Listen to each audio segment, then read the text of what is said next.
Bonjour à toutes et à tous, ici Arnaud et je vous souhaite la bienvenue sur ma toute première vidéo.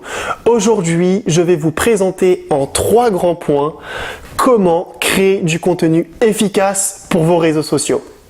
Et d'ailleurs, à ce sujet, je vous réserve une petite surprise à la fin de la vidéo, donc restez bien avec moi.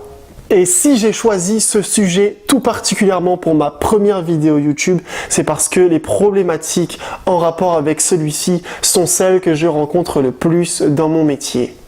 Les gens viennent souvent me voir et me disent « Écoute Arnaud, comment est-ce que je peux créer du contenu efficace? Comment est-ce que je peux créer du contenu qui soit optimal visuellement? Comment est-ce que je peux arrêter de perdre du temps à créer du contenu incessamment? » Et encore plein d'autres questions du même style. Je suis sûr que vous voyez de quoi je parle. Et si vous vous reconnaissez dans ces problématiques, restez bien accrochés, on aborde le sujet avec 3 grands points. Et pour commencer, le grand 1, à savoir les règles d'or à respecter.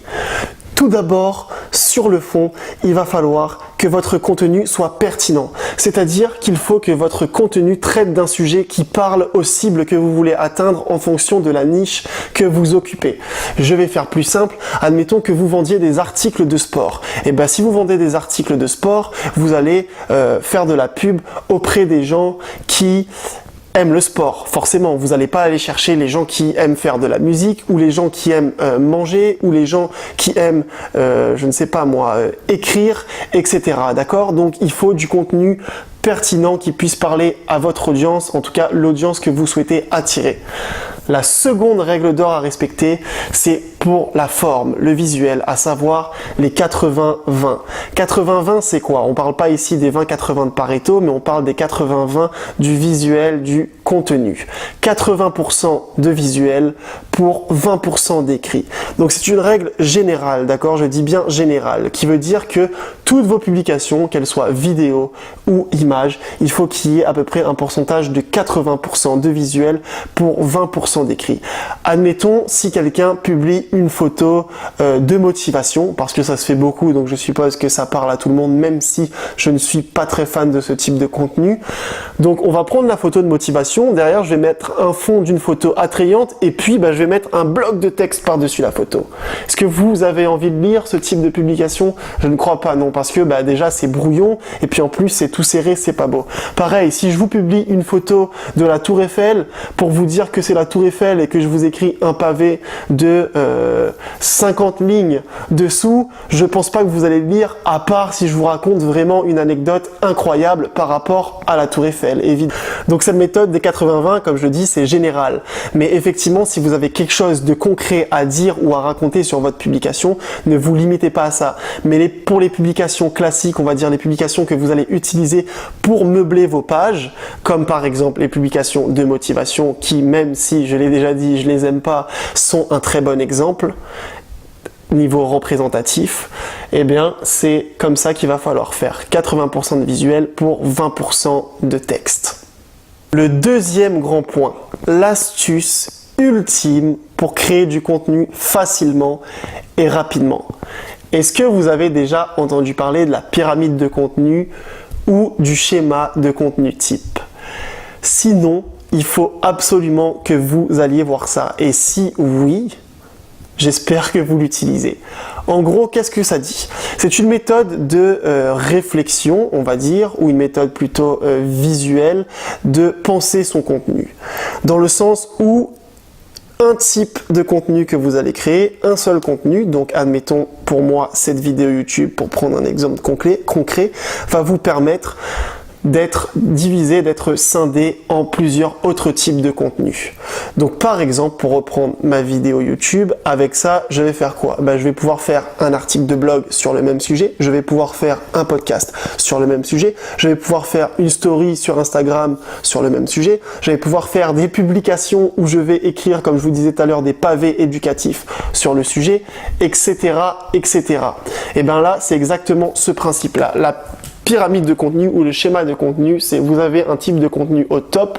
Personnellement, moi, je pense que l'idéal, c'est la vidéo, mais il y en a d'autres qui peuvent être très intéressants. Pourquoi? Parce qu'avec la vidéo, on peut faire plusieurs choses déjà au niveau du visuel. Par exemple, un teaser. D'une vidéo longue, on peut faire un teaser, on peut faire des screenshots, on peut faire des citations de motivation, par exemple, en reprenant un screenshot, si vous avez interviewé quelqu'un en particulier, ou etc., etc. Donc, le schéma de la pyramide du contenu, ça se décompose de la sorte. Admettons vidéo. De cette vidéo, je vais avoir du contenu donc audio, visuel, textuel. Donc textuel, je vais retrouver blog par exemple. Visuel, je vais retrouver image et teaser par exemple. Et audio, je vais retrouver podcast par exemple.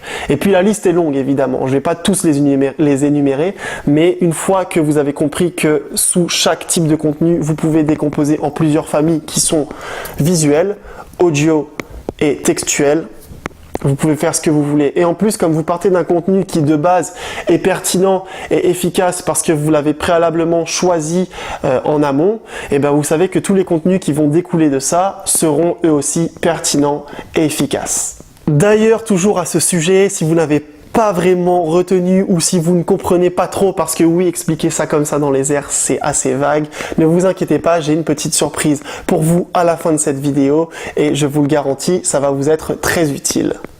Ensuite, le troisième grand point et dernier point, quand et comment publier. Alors là, vous allez entendre de tout. On va vous dire de tout et probablement de n'importe quoi parce qu'il faut savoir que votre fréquence de publication va dépendre de votre stratégie et de votre domaine d'activité, de votre niche. Si vous faites du branding personnel, par exemple, vous n'allez pas publier de la même façon que si vous mettez en avant un commerce de proximité, comme vous n'allez pas publier de la même façon que si vous faites de l'entertainment. L'entertainment demande une très grosse fréquence, le commerce de proximité va demander des publications propres à soi et particulières, et le branding personnel va demander beaucoup de valeur ajoutée sur l'expertise de la personne ou le visuel de la personne si c'est un mannequin par exemple, ou les performances de la personne si c'est un sportif, etc. Donc déjà, en partant de là, pour créer votre contenu, ça va être tellement différent que vous n'allez pas pouvoir publier autant d'un côté que de l'autre. Mais je ne vais pas rentrer en détail là-dessus parce que ça prendrait des heures de parler de tout ça. Mais globalement, parce qu'on peut faire globalement, regrouper un peu tout le monde dans le même panier, je dirais que si vous êtes sur des plateformes comme Instagram, Facebook et Twitter, il vous faudrait publier au minimum une fois par jour, une publication par jour. Pour les plateformes type LinkedIn, je dirais minimum 3 fois semaine, en étant un peu actif dessus quand même à côté, c'est-à-dire commenter, liker, etc. Pour les plateformes comme YouTube, là, une vidéo par semaine, c'est quand même pas mal déjà, si vous voulez faire quelque chose de qualité. Et pour les applications et plateformes type Snapchat ou Story Instagram, là comme ce sont des contenus très courts et très éphémères, il va falloir que vous fassiez en sorte d'en publier au moins 3 par jour pour pouvoir assurer votre présence. Puis personnellement, je suis plus fan du modo qui dit qu'il faut privilégier la qualité à la quantité. Quality versus quantity, je sais, j'ai un super accent anglais, mais voilà, pour moi c'est vraiment quelque chose de primordial parce que une publication de qualité attirera toujours plus de monde qualifié qu'une publication qui est faite pour la quantité. Mais là encore une fois, tout dépend de si vous faites du branding personnel ou de l'entertainment par exemple. Et enfin, pour les heures de publication, bah écoutez, si vous vous lancez, choisissez une heure, regardez sur Google les heures sur lesquelles le peuple ou la niche que vous voulez viser est le plus souvent connecté, parce qu'en fonction du pays et de la culture, les heures varient forcément. Et puis testez ces créneaux horaires là, et une fois que vous avez publié un certain nombre de publications, allez dans les insights, dans les statistiques de la plateforme en question, et regardez tout simplement à l'heure à laquelle votre audience est le plus connectée, et réajustez à ce moment-là vos horaires de publication là-dessus. Et d'ailleurs, pour vous aider encore mieux dans cette démarche, je vous offre gratuitement le guide de création de contenu que vous pourrez trouver dans la description de cette vidéo, donc juste ici en dessous, ou alors le lien va apparaître directement sur la vidéo et il vous suffit juste de cliquer dessus pour y accéder. Enfin, si tu as aimé cette vidéo, eh bien je t'invite à me lâcher un pouce bleu, à me dire en commentaire qu'est-ce que tu as préféré, ou alors si tu as des choses à rajouter sur le sujet, ou peut-être que tu as des choses à contredire sur ce que j'ai dit. Donc n'hésite pas, ça me fera un plaisir d'échanger avec toi en commentaire. Puis partage aussi cette vidéo avec quelqu'un qui en aurait besoin selon toi. Et enfin, sois sûr de t'abonner pour ne manquer aucune autre vidéo et tous mes conseils. Et puis merci beaucoup à vous d'avoir pris le temps de me regarder et je vous dis à la semaine prochaine pour une nouvelle vidéo. Ciao!